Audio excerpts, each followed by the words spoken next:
우리에게 주시는 하나님의 말씀은 시편 23편 1절에서 6절까지의 말씀입니다. 여호와는 나의 목자시니 내가 부족함이 없으리로다.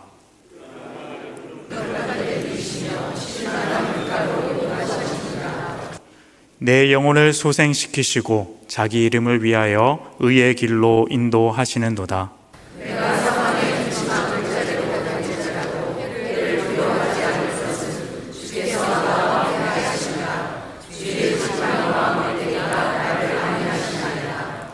주께서 내 원수의 목전에서 내게 상을 차려주시고 기름을 내 머리에 부으셨으니 내 잔이 넘치나이다.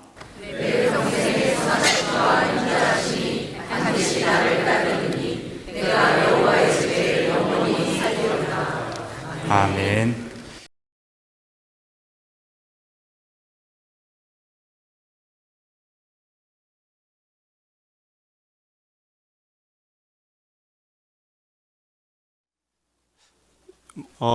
저는 잘 들리시는 것보다 잘 보이는가가 걱정이 됩니다. 잘 보이시죠? 제가 좀 키가 커가지고, 우리 하나님께 영광의 박수를 시원하게 한번 올려드리면 어떨까요? 우리 하나님께 영광의 박수 하겠습니다.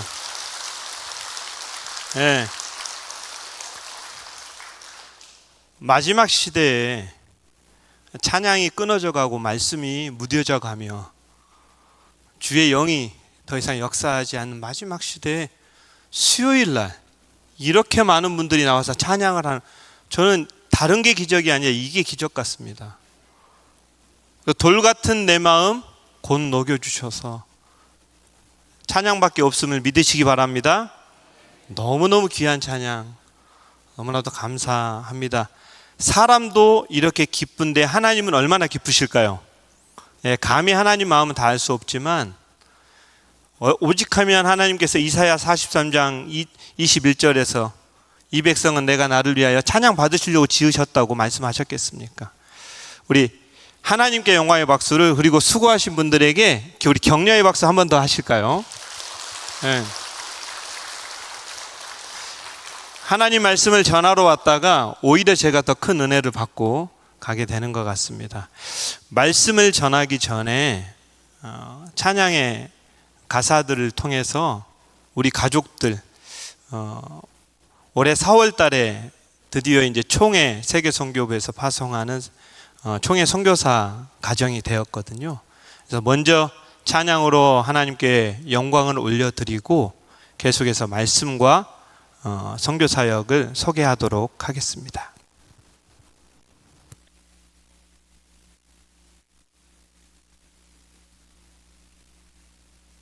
저희 아내와 첫째, 둘째, 셋째는 신둥입니다. 아주 애국자의 삶을 독일 베른에서 살고 있습니다. 한국 국적이고요.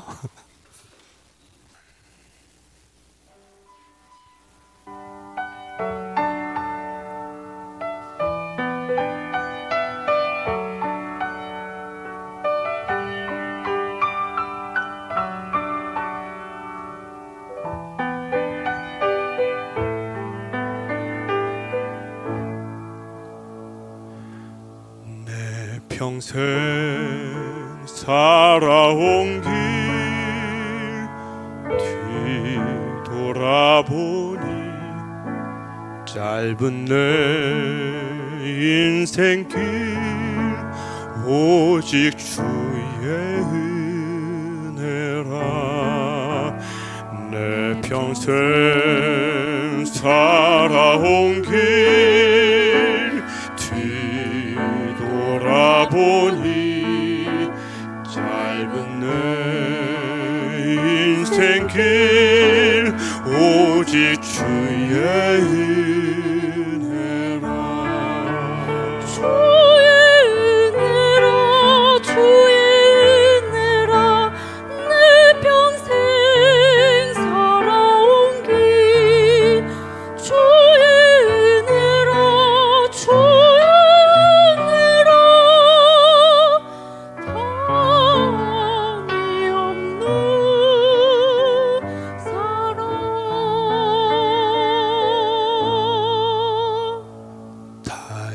달려갈 길 모두 마친 후 주 얼굴 뵐 때 나는 공로 전혀 없도다 오직 주의 은혜라.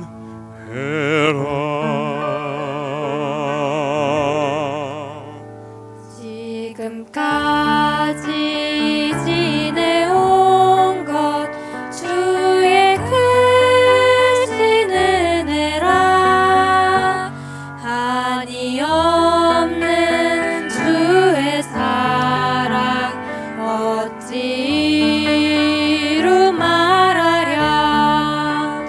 자나깨나 주의 손이 항상 살펴주시고 모든 일이 주 안에서 형통하게 하시네.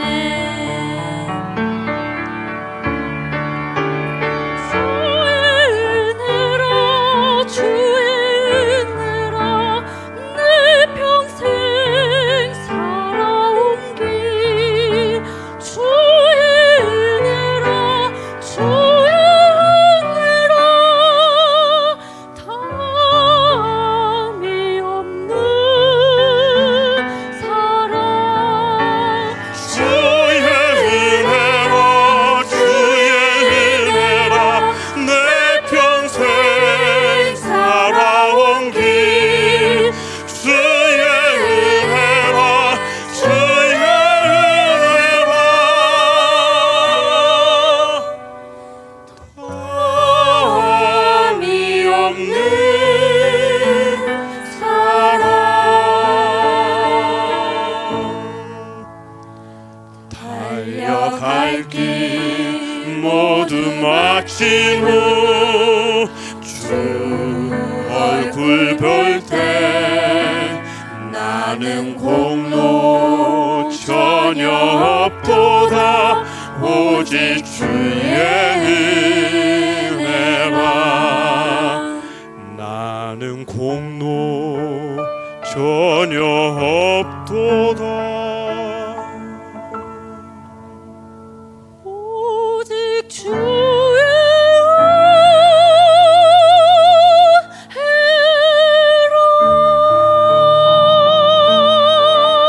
은혜라.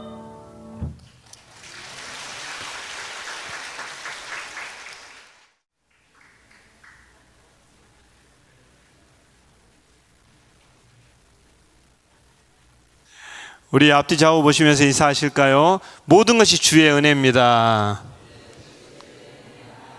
예. 우리는 인생길을 한 치 앞도 알 수 없습니다. 그래서 아마도 이 찬양 다 아시죠? 내일 일은 난 몰라요. 하루하루 살아요. 불행이나 요행함도 누구 뜻대로요? 내 뜻대로 못해요. 믿습니까? 내 뜻대로 할 수 있는 게 아무것도 없다는 것을 깨달은 순간, 그 순간이 우리의 본격적인 신앙의 세계의 시작입니다. 주님밖에 없어요. 진짜 주님밖에 없어요. 하나님은요 살아계십니다. 믿습니까? 살아계셔요. 진짜 하나님은 살아계시고 우리를 위해서 일하십니다. 이 신앙의 고백이 없었으면 아마 우리 믿음의 선배들도 그리고 이곳에 계신 저희 부모님 세대 어르신들도 그리고 지금 제 세대를 살아가고 있는 분들도 어린 청년들도 살아가기 어려웠을 겁니다. 하지만 하나님은 살아계시고 지금도 우리를 위해서 일하십니다. 저는 영흥교회랑 이렇게 인연이 되어서 하나님께서 계획하셔서 이렇게 강단에 서서 주님께서 쓰시는 귀한 교회에서 이렇게 말씀을 전하게 될 거라고는 누가 상상이나 했겠습니까? 꿈만 같은 시간입니다. 유럽 선교사 대회가 4월 달에 열렸는데요. 그때 우리 이승구 목사님 그리고 사모님 함께 오셔서 얼마나 많은 사랑과 은혜를 나누어 주셨는지 모릅니다. 그때 하나님께서 연을 맺어 주셔서 이곳에 왔는데 기도했어요. 어떤 말씀을 전할까요? 그랬을 때 다른 것이 아니라 비록 짧은 내 인생이지만 50년이 약간 넘는 그 시간들을 돌아보게 하시더라고요. 그러면서 계속해서 제 입에서 주의 은혜구나, 주의 은혜구나. 주님의 은혜가 너무나도 가득 차서 부족할 틈이 없는 진짜 복된 인생을 살아가고 있구나 고백하게 되더라고요.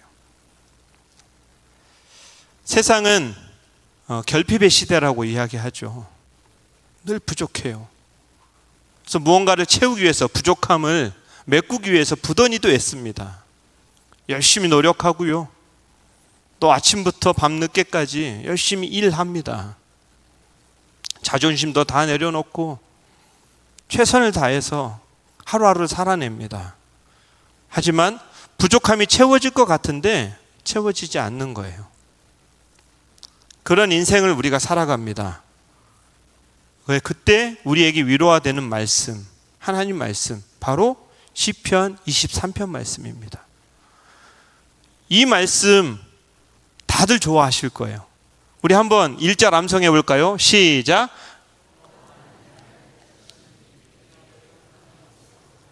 개역개정 3판 전에는 내가 부족함이 없으리로다. 사실 저는 그 표현이 더 원어에 가깝다고 생각돼요. 이 고백을 했을 때 다윗이 진짜 부족함이 없는 인생을 살았을까요? 아니요. 마지막 사사인 사무엘의 마지막 사명이 무엇이냐면 다윗에게 기름을 붓는 거였어요. 사무엘이 다윗에게 기름을 붓는 순간 그때부터 다윗에게 말로 할 수 없는 고난들이 찾아옵니다.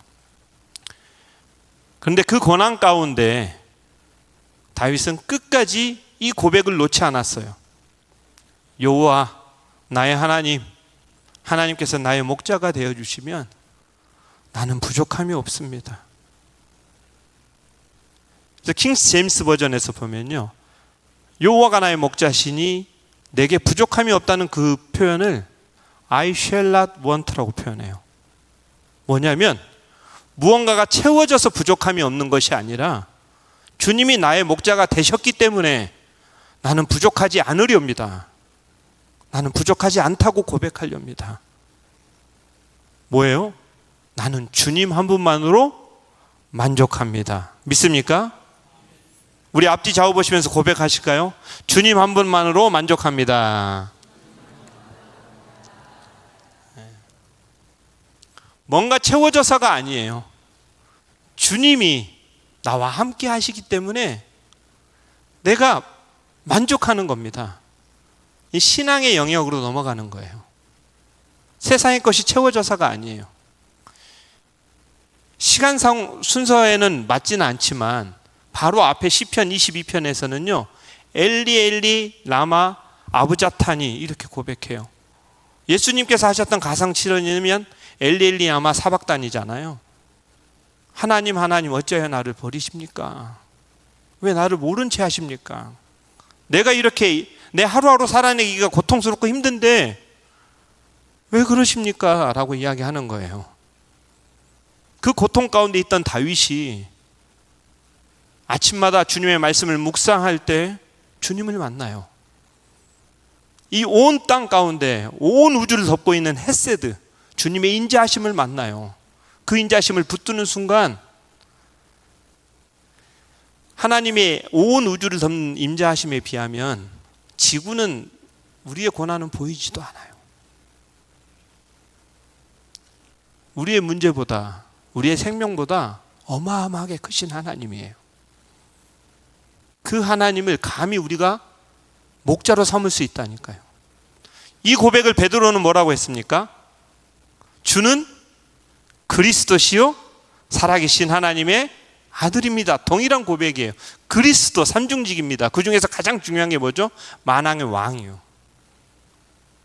주님이 내 목자입니다. 이건 뭐냐면 주님, 내 인생을 주님께 맡깁니다. 왜냐하면 주님께 내 인생을 맡겼을 때 나는 부족함이 없기 때문입니다. 주는 그리스도입니다. 주님은 나의 왕이십니다. 주는 그리스도시요 살아계신 하나님의 아들입니다. 수천 년 동안 예수님을 만난 사람들은 동일하게 고백하는 거예요. 주는 나의 목자입니다. 주는 나의 그리스도입니다. 사도 바울은 뭐라고 표현합니까? 에베소에서 하나님이, 예수님이 우리의 머리 되신다는 거예요. 그리고 그의 지체인 몸, 그걸 뭐라고 표현합니까? 교회. 내가 교회가 되면 부족함이 있습니까? 없습니까? 없습니다. 근데 왜 부족함을 느낄까요?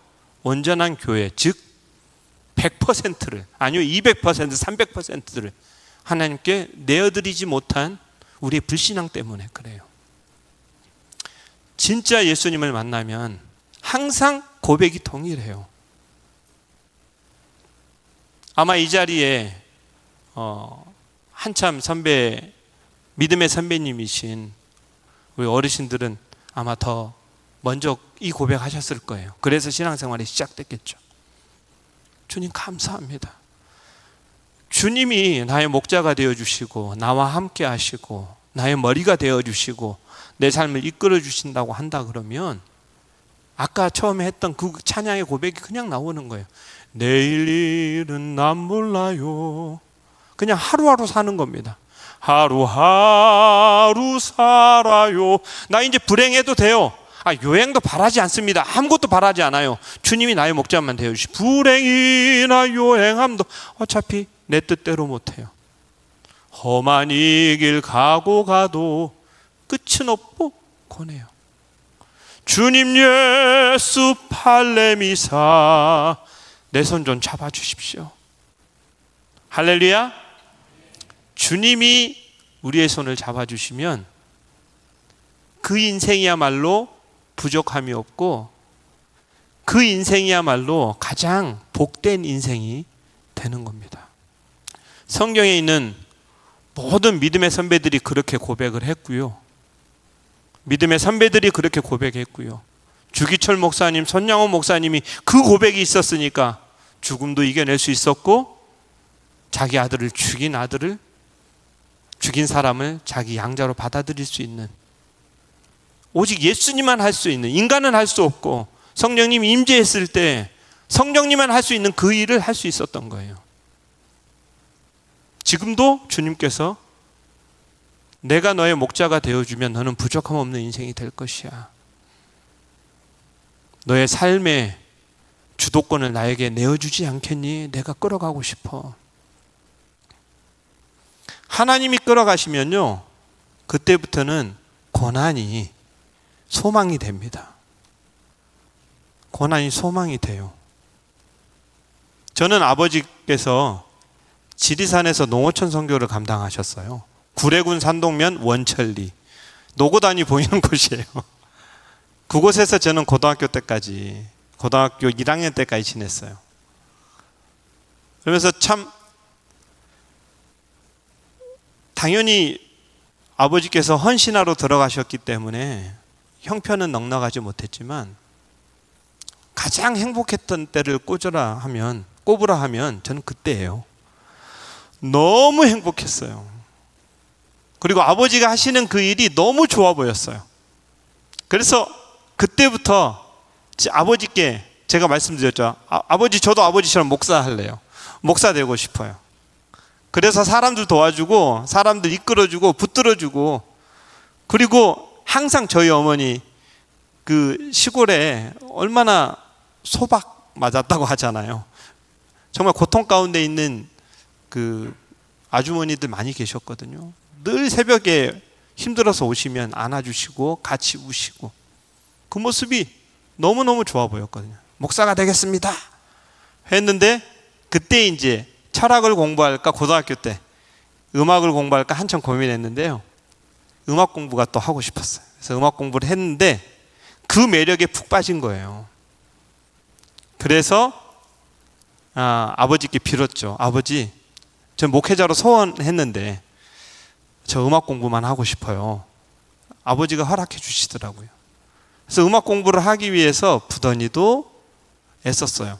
나중에는 목회자로 소원했는데 목회자로 부르실까 봐 너무 걱정이 돼가지고 서둘러 독일로 유학까지 떠났고요.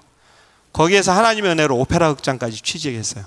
유학 갔을 때만 해도 여차하면 목회로 부르실 수 있겠는데, 근데 오페라 극장이 딱 취직하는 순간요, 제가 그 도시에서 처음 한국 사람, 99년도에 유학을 갔으니까요. 지금은 오페라 극장에서 일하시는 한국 분들이 많지만 제가 2000년 99년도 그때 마르크 시대에는 거의 많지 않았어요. 그때 오페라 극장까지 취직을 정단으로 하게 되니까 이제 하나님의 뜻인가 보다. 이곳에서 열심히 평신도로 하나님 몸된 교회도 섬기고 내가 좋아하는 음악 실컷 해야겠다. 근데 내일 일은 난 몰라요. 연습실에서 아에이 케벨라 꼬자 하면 막 너무 좋았거든요. 막 심장이 막 두근두근 뛰고, 이야, 막 소리가 막 빈체로 막 하면 와, 막 저 혼자 막 연습실에서 너무 좋은 거예요. 행복하고. 근데 하나님의 때가 되잖아요. 늘 고통당하는 그때 파도 광부로 오셨던 1세대 어르신들만 자꾸 떠오르는 거예요. 행복하지 않아요. 이상하죠. 그리고 계속해서 그분들만 생각해요.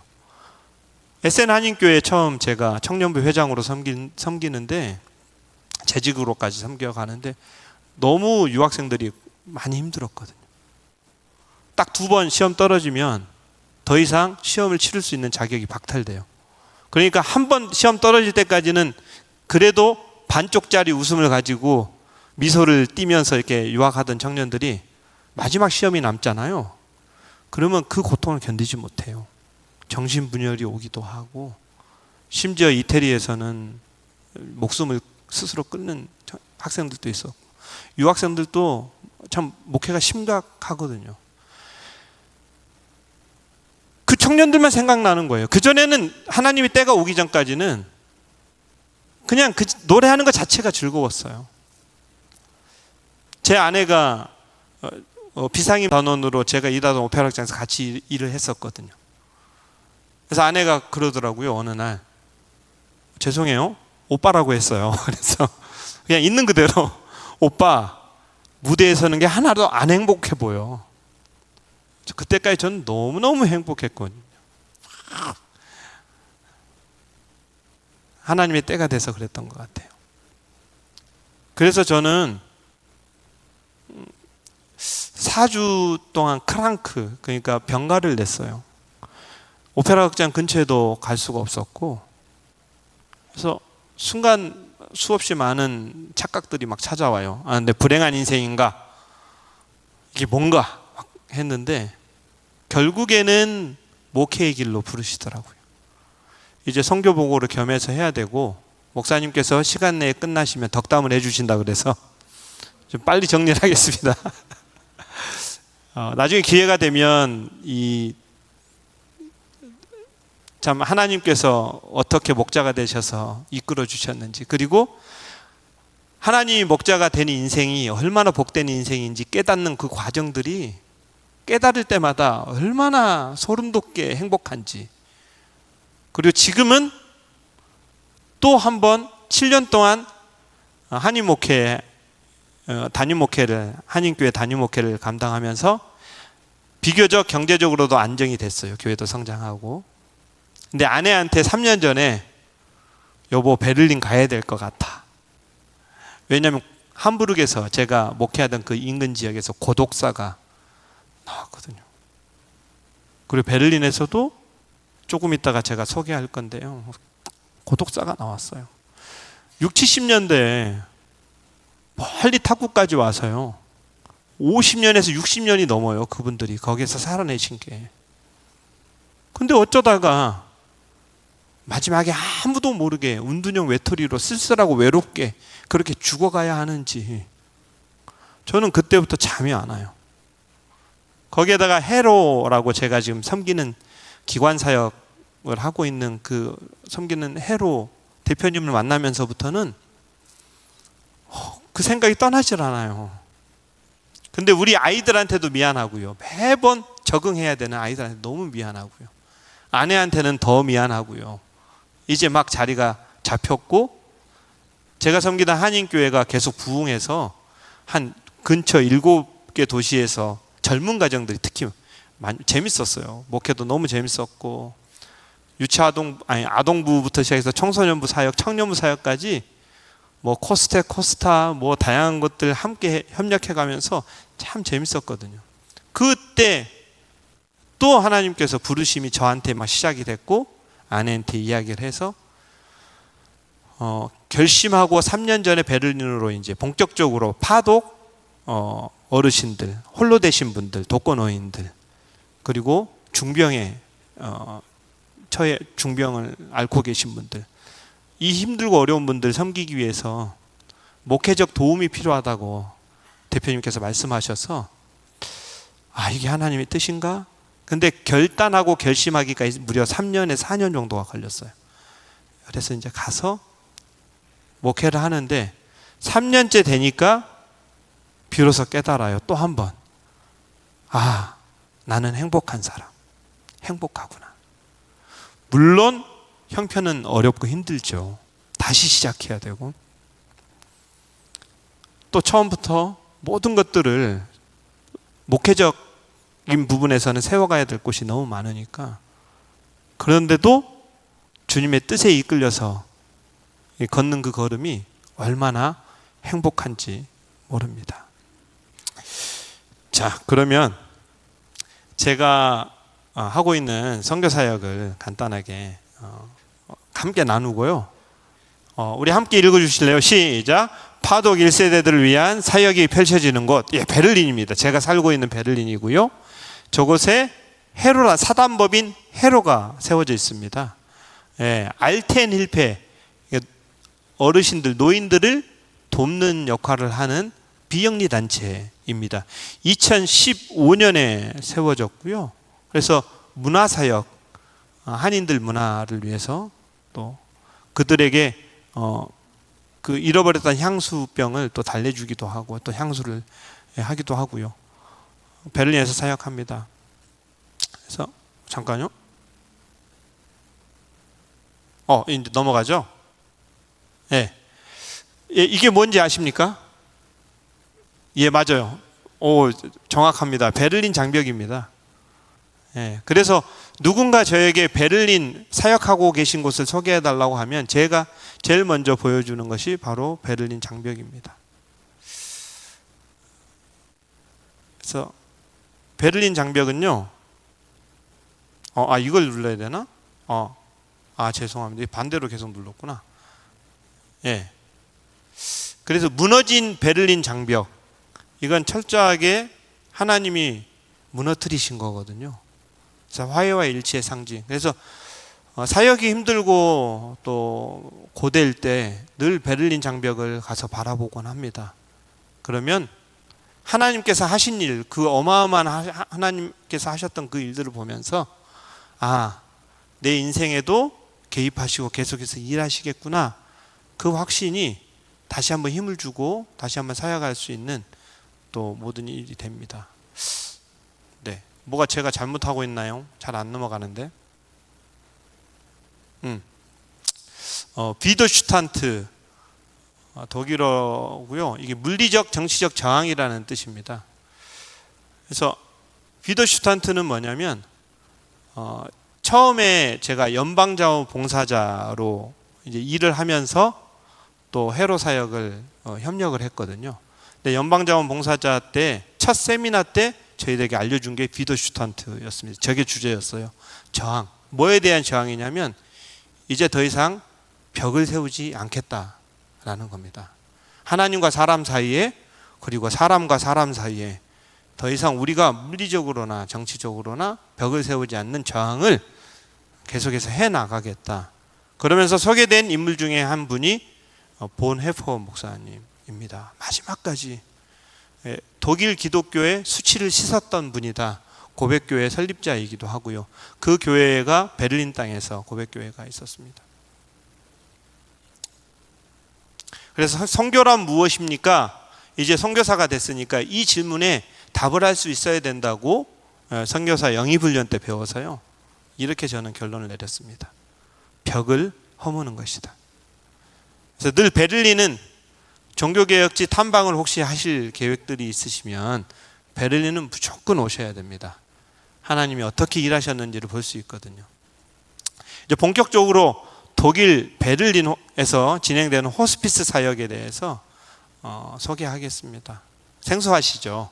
사역의 내용은요, 환자 방문 위로 사역, 일상생활 지원 사역, 복음전도와 예배 사역, 존탁스 카페라는 예배 모임과 애참 모임을 통해서 진행되고요. 그다음에 제가 늘 기도하고 마음에 계속해서 품고 있는 장래 사역, 천국의 소망, 어떻게 천국의 소망을 누리시다가 먼 미국 땅에서 기쁨으로 생을 마감케 하실 수 있게 도울 수 있을까 고민합니다. 그래서 방문 사역은요, 늘 그 몸이 아프신 분이거나 기도가 필요하신 분들은 언제든지 찾아갑니다. 저분들은 한인교회에 속해 있는 분들이 아니고 독일 남편이랑 사시다가 독일 남편이 돌아가셨거나 그렇게 되면 홀로 지내시게 되잖아요. 그래서 가면 이제 기도가 필요하신 분들입니다. 그리고 이분은요 보기만 해도 너무 행복한데요. 해로에서 무슨 사역만 하면 그 어떤 젊은이보다 더 열심히 나와서 해로 사역을 돕는 분이십니다. 예. 그래서 이분하고 함께 상담이 너무 거창하고요. 그냥 대화하고 놉니다. 그분들이 어떤 인생을 살아내셨는지 듣다 보면 정말 배울 것이 많습니다. 그래서 진짜 어르신들께는 그 오래 살아내신 그 인생의 경륜은 무시할 수 없구나 라는 걸 깨닫게 되거든요. 그래서 상담하러 갔다가 상담 받고 나오는 시간입니다. 정말 제가 행복해지는 시간이에요. 그래서 병원 이제 방문사 이게 참 가슴 아픈 일인데요. 목회자 일반 자원봉사자들은 조금 가벼운 병을 앓고 계신 분들을 가지만 중병을 앓고 계신 분들은 특히 치매가 진행이 된 분들은 신체적 능력이 저하되면서 언어 능력이 먼저 저하됩니다. 그래서 습득된 언어, 갤레한테 슈퍼라카라고 하거든요. 습득된 언어들 잊어가게 되는 거예요. 그러니까 젊으실 때 그렇게 독일어 잘하고 자신 있게 소통하면서 다들 한국으로 돌아가시고 미국으로 건너가실 때 독일어도 잘하면서 끝까지 고집 있게 남으셨던 그분들이 연약해지시면서 언어가 둔해지시는 거예요. 특히 습득된 언어들이 둔해져요. 그러면 이 모국어의 힘이 이렇게 놀라운지 몰랐어요. 한국어만 해요. 한국어만. 그러면 어떻겠습니까? 밖에 나가서 독일 분들하고 교제하고 싶으시겠어요? 그 당당하던 분들이 말이 어눌해지기 시작하고 편찮으시고.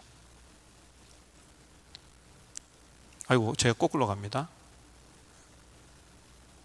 예, 코로나 때도 계속 이제 방문하는데 이 어르신은요 거의 소통 불가해요.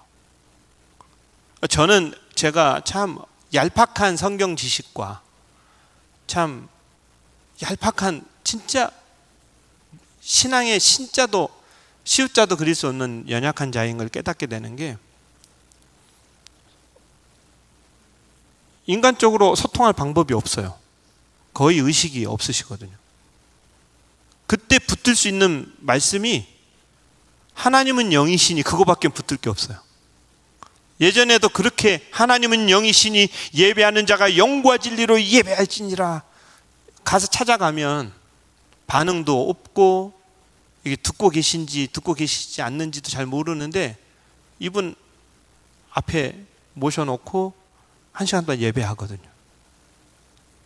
근다고 형식적으로 예배할 수 없고 가짜로 예배할 수 없으니까 습관적으로 예배할 수 없으니까 하나님은 영이시라고 하셨죠. 하나님 육신의 귀로는 들을 수 없겠지만 영의 귀를 열어주십시오. 그렇게 진짜 간절하게 기도하고 예배합니다. 또 진심으로 찬양해요. 그냥 눈이 위로 이렇게 향해 계셔가지고 전혀 소통이 되지 않아요. 저에게도 늘 이렇게 성도들과 호흡하면서 반응하면서 행복하게 말씀 전하고 찬양했죠. 아무도 없는 병실에서 코로나 때는 특히 저 혼자밖에 못 들어가게 하니까 1시간 동안 예배하는 거 그거 진짜 쉽지 않습니다. 집에 와서 회개 많이 해요. 솔직히 중간에 그냥 뛰쳐나가고 싶을 때가 있거든요. 목이 아파서 찬양을 못하. 그러면 아내한테 전화해가지고 음성으로 찬양을 좀 대신해달라고 하기도 하고. 마음이 참 기도가 많이 필요한 부분이에요. 독일 땅에 저렇게 누워 계신다는 게 너무 가슴 아프지 않나요? 이미 중병이 시작되면 그분들에게 예수님을 효과적으로 복음을 전하기가 어렵습니다. 그래서 일상생활 지원, 중병이 찾아오기 전에 이분들하고 어떻게 하면 소통을 할까? 그래서 일상생활 지원을 하는데요.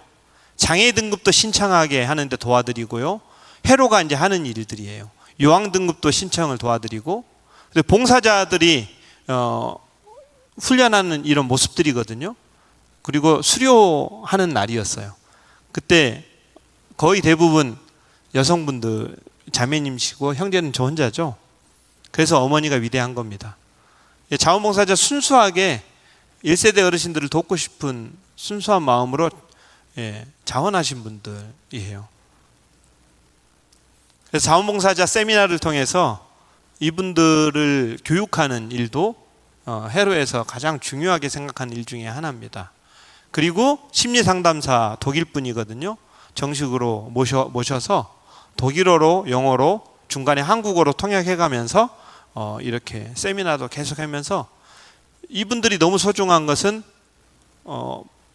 환자 어르신들 방문할 때, 환우 어르신들을 방문할 때 이분들이 가서 1시간씩, 1시간 반씩 최선을 다하실 분들이거든요. 그리고 이제 봉사자들 중에 시니어 서포터즈 1, 2기를 훈련을 했어요. 어르신들이 왜 우리가 봉사를 받기만 해야 돼? 나도 봉사하고 싶어요. 그래가지고 어르신들을 봉사하고 이게 마지막 수료식 날 너무 기쁨으로 같이 사진 찍으면서 기념했던 시간입니다. 그리고 저희들이 주로 하는 게 반찬 봉사입니다. 치매를 늦출 수 있는 가장 좋은 효과적인 것이 오감을 자극하는 음식이에요. 그냥 한국 음식 이걸로 끝나는 게 아니에요. 어렸을 때 어머니와의 기억이 있고요. 특히 김치는요, 생명 같은 거잖아요. 어렸을 때 먹었던 그 김치. 독일 남편하고 살고 혼자 사시다 보면 번거로워서 한국 음식 해 드시기가 어렵거든요. 그래서 전 부치는 기름 냄새 이런 거 풍기면서요. 참기름 냄새 풍기면서 맛있겠죠? 네, 어르신들 정말 행복해 하십니다. 그리고 샘물 호스피스에서 파송하신 박희명 목사님, 그리고 완전 옆에 이명애 사모님 같이 협력하고 있어요. 이승구 목사님께서 샘물 호스피스도 다녀가셔서 집회 인도하고 오셨다고 하더라고요. 그리고 교회 앞쪽에도 보니까 샘물 호스피스에 대한 소개가 있고 너무너무 반가웠어요. 하나님의 일하심이, 그리고 참 성실하게 살아야겠구나 이런 생각도 하게 됐고요.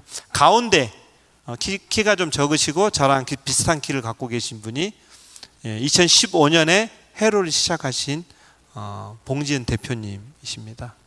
정성을 다해서 저렇게 섬기고 계시고요. 두 번째는 저희 아내고요. 이렇게 도시락을 싸서 각 댁에, 거동이 불편하신 어르신 댁에 이렇게 배달을 해드리는 봉사를 합니다. 그래서 사실은 저렇게 동역하고 계신 분들 정말 애쓰시거든요. 특히 대표님 같은 경우는 잠을 거의 주무시지 못해요. 중간에 넘어졌다고 연락이 오거나, 물건을 떨어뜨렸는데 그게 발등에 떨어졌다고 연락이 오거나, 지금 숨쉬기가 너무 어렵다고 연락이 오거나, 그러면 항상 전화기를 켜놓고 새벽에도 전화만 오면 막 튀어가요. 차차 많은 이제 동역자들이 붙으면서 이제 일들이 조금씩 더 잘 진행이 되어져 가고 있어요. 이제 제가 주로 이제 어르신들하고 소통하는 방식인데요. 해로에 여러 프로젝트가 있는데 그 중에서 제일 큰 자조 모임입니다. 정말 이렇게 스스로 자원해서 모이는 즐거운 모임이고요. 지금은 해로 파독 간호사 광부 어르신들 사진전 때 합창으로 함께했던 시간들입니다. 정말 즐겁게 노래하고요. 행복한 시간. 이때는 한복 입고요. 왜냐하면 이게 그 베를린에 구역이 나눠져 있고 그 구역마다 시청들이 다 따로 있거든요. 근데 시청에서 초대받아서 행사를 하게 됐거든요. 그래서 이제 우리 한복도 입고 가서 정말 행복하게, 그리고 저 학생들 또 함께 하시는 분들, 다 봉사자들이고요. 정말 행복한 시간을 가졌습니다. 그리고 뒤돌아서 함께 노래하자고. 그래서 아리랑 아리랑 홀로 아리랑, 그러면 참 많은 분들이 우세요. 생각지도 못했는데 같은 친구들의 목소리를 통해서 아리랑이 울려 퍼지니까 참 감동적인 시간들입니다. 그래서 이 보시면 영상 한번 켜주실래요? 세계 자원봉사자의 날 때 저희 해로 합창단 어르신들이 초대돼서 가서 노래하는 장면이거든요.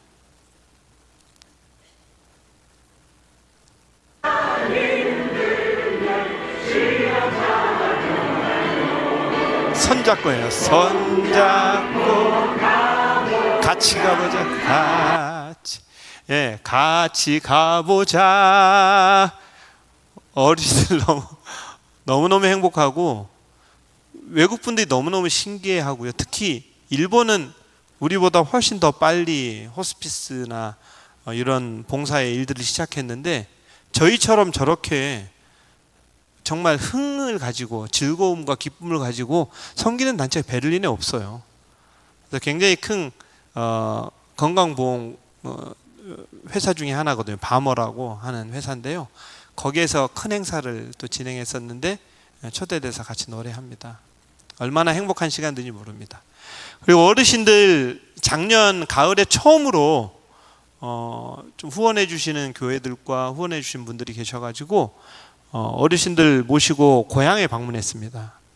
휠체어 4대도 대여해 주시고 여기저기 후원을 많이 해 주셨어요.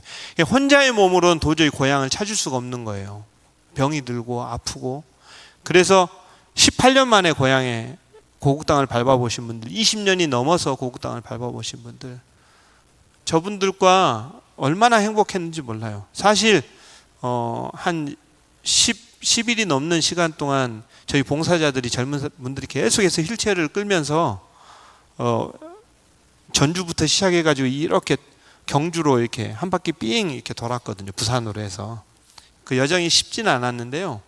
어르신들이 행복해 하시니까 저희들도 너무너무 행복하더라고요. 통영의 고향이신 어르신인데요. 고향의 식구들을 오랜만에 만나서 얼마나 많이 우셨는지 몰라요. 행복해 하셔가지고. 저런 모습들 보면 그 힘들고 어려웠던 모든 그 힘듦이 다 씻겨져 내려가는 것 같아요. 그리고 또 하나 이제 고향 방문을 하는 와중에 사랑하는 언니 남편이 돌아가신 거예요. 그리고 여기 독일에 온다는 거 알리지도 않았고 조용히 여행 일정 치르고 가려고 했는데 너무 가보고 싶으시다는 거예요. 그래서 그때 다른 분들이 이제 여건도 안 되고 해서 제가 직접 모시고 장례식장까지 택시 타고 긴 걸음을 함께 했어요. 근데 뒤에서 제가 지켜보면서 어르신이 얼마나 행복해 하셨는지 몰라요. 가족들이 너무 놀랐어요. 어르신 갑자기 독일에 계신 분이, 그리고 중병을 앓고 계세요. 암투병을 오래 하셔서 본인은 더 이상 한국에 못 와라고 이미 선언을 하신 상태였는데 갑작스럽게 나타났으니 가족들이 너무 행복했겠죠. 그래서 조카 손녀들 앉혀놓고 인생이란 하면서 이제 이런저런 이야기 나누시는 모습 너무 보기 좋아서 또 사진 한번 찍었어요. 노래 교실에서 그냥 노래만 부르는 것이 아니라 저렇게 특별 활동도 같이 합니다. 종이 접기도 하고 그림도 그리고 인생 수첩도 쓰고 다양한 일들을 특별 활동을 하고 있어요. 뭐 소개할 것들이 너무 많지만 이걸로 단락을 하고요. 이제 선교사들이 더 집중해서 하고 있는 사역은 전탁스 카페입니다.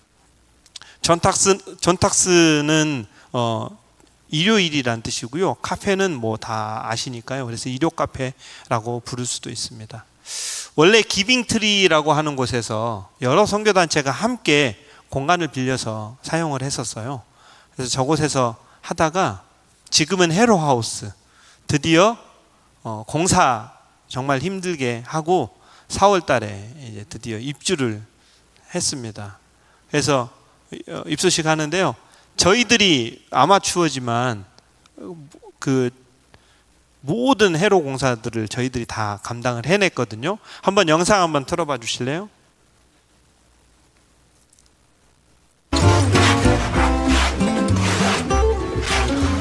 다 닦아내고, 예.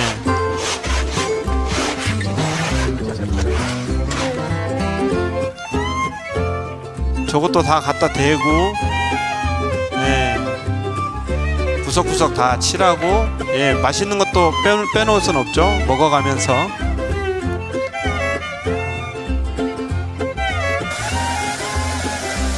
그리고 도저히 너무 큰 공간 이렇게 붓으로 칠하는 게 한계가 있어서 저렇게 또 뿌리는 게 있더라고요. 그래서 저렇게 뿌려가면서 공사를 드디어 마무리해 가지고요. 이렇게 정말 오픈식을 했습니다. 근데 대사님도 오시고 베를린에서는 굉장히 의미 있는 행사였어요.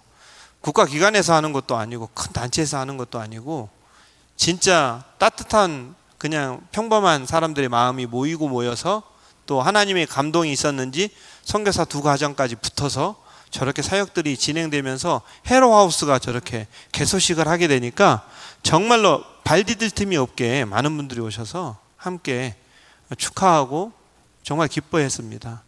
그래서 이때도 아리랑 함께 손잡고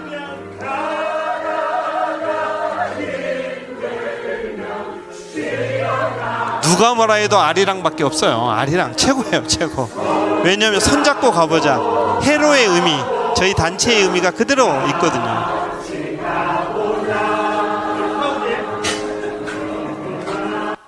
예. 그리고 우리 전탁스 카페에는 이렇게 즐거운 만남이 있습니다. 이분은 목사님이 이제 은퇴를 하셨어요. 목사님 사모님이신데 한 수십 년을 공부하러 오셨다가 이제 한인 목회를 하시고 은퇴하시면 또 한인교회 어디 가기가 좀 애매해요. 그래서 전탁스 카페 오셔가지고 봉사도 하시면서 늘 즐거운 만남, 행복해 하셔요. 그리고 즐거운 교제가 있고요. 은혜로운 예배가 항상 드려졌습니다. 그래서 이렇게 예배 인도를 하고 있고요.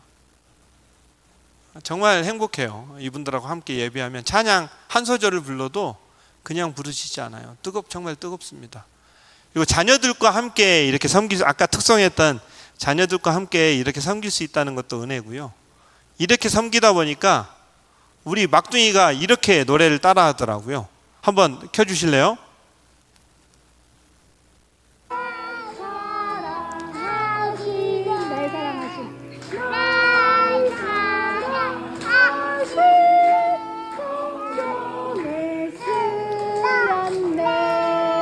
음정은 안 맞지만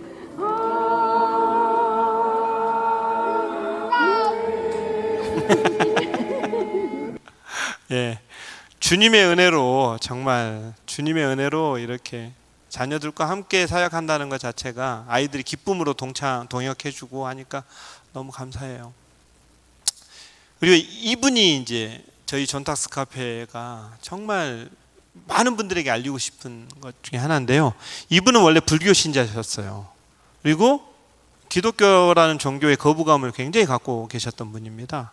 그런데 코로나 때 반신불수가 되신 거예요. 그래서 홀로 지내시는 독거노인이신데 80이 넘으신, 도움 요청하기 위해서 해로에 왔다가 저렇게 목회자들하고 이렇게 친분을 쌓게 됐고, 그래서 예배 자리 한번 나와 보세요 라고 했는데 예배 같이 드리다가 예수님께서 기적적으로 만나 주셔가지고 그 믿음 때문에 이제 세례를 받게 되시는 날이었어요. 그리고 너무나도 감사하게 몸이 완전히 회복이 되셔가지고요, 그 누구보다도 건강하게 주일날마다 오셔서 함께 예배하고 화요일마다 모여서 함께 노래합니다. 그래서 얼마나 행복한 시간이었는지 몰라요. 근데 진짜 우리 존타스 카페에서 봉사하시는 분들과 함께 예배하시는 분들이 정말 행복한 시간이었고 축복하는 시간이었어요. 천국의 소망으로 살겠다는 그 고백을 어르신들이 하시게 됩니다. 이 신앙을 제가 본받게 됩니다. 어버이 주일 때 어르신들을 특별히 더 챙기고요. 그리고 독일 교회랑 연합 예배도 이렇게 진행을 합니다. 독일 교회에서 옆에 계신 분이 봉지은 대표님이시고요. 또 뒤에는 독일에는 특히 베를린에는 유명한 극장들이 많거든요. 슈타트호퍼에서 일하시는 분들, 뭐 도이치오퍼나, 그리고 유학생들 이제 와서 이제 막 학교 베를린 한사이슬러나 아니면 우데카나 다니고 있는 친구들이 같이 와서 함께 협력해서 독일 교회에서 이제 음악회를 하면서 노년을 더 풍요롭게 하는 일도 함께 하고 있습니다.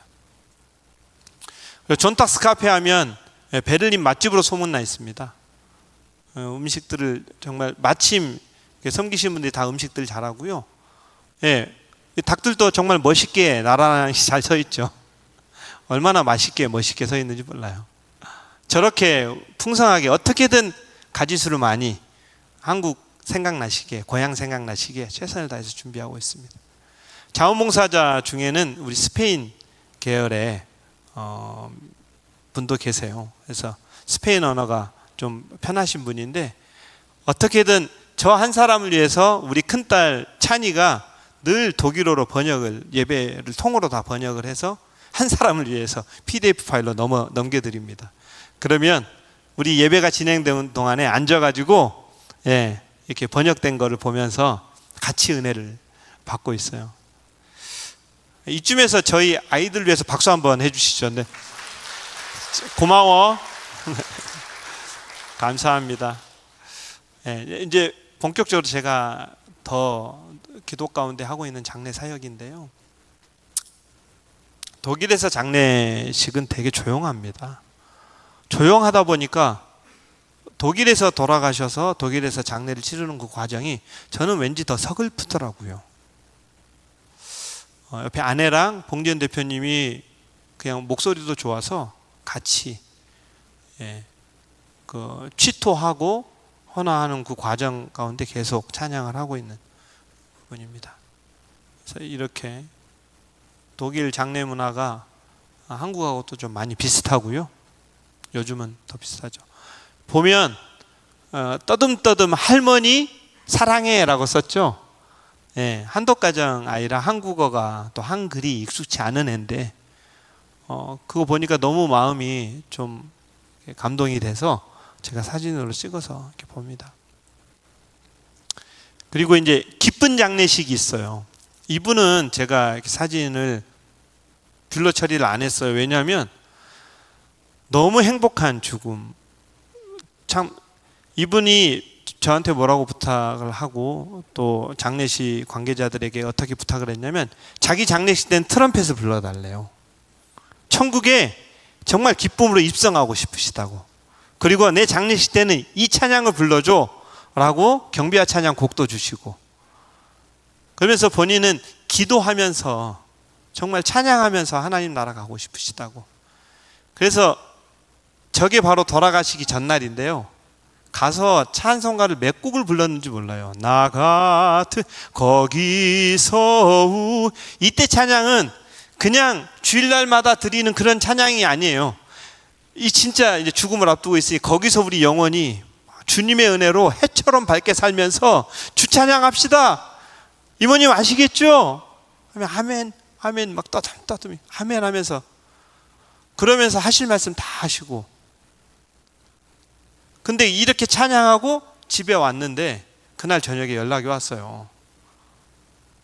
예, 너무 편안하게 하나님 나라에 입성했다고. 너무 기쁜 장례식. 슬픈 장례식도 있어요.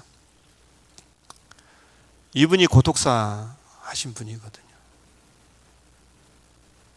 장례식 할 때 시간도 몇 분 허락되지 않았어요.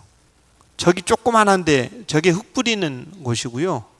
그 옆에 꽃 있는 곳은 원래 꽃도 저렇게 많이 올지 몰랐는데 조그만한 아주 그 함 하나 묻을 수 있는 공간밖에 허락이 안 됐어요. 왜냐하면 무용고자 처리가 돼가지고 가족도 없으시고 혼자 쓸쓸하게 지내시다가 돌아가신 거예요.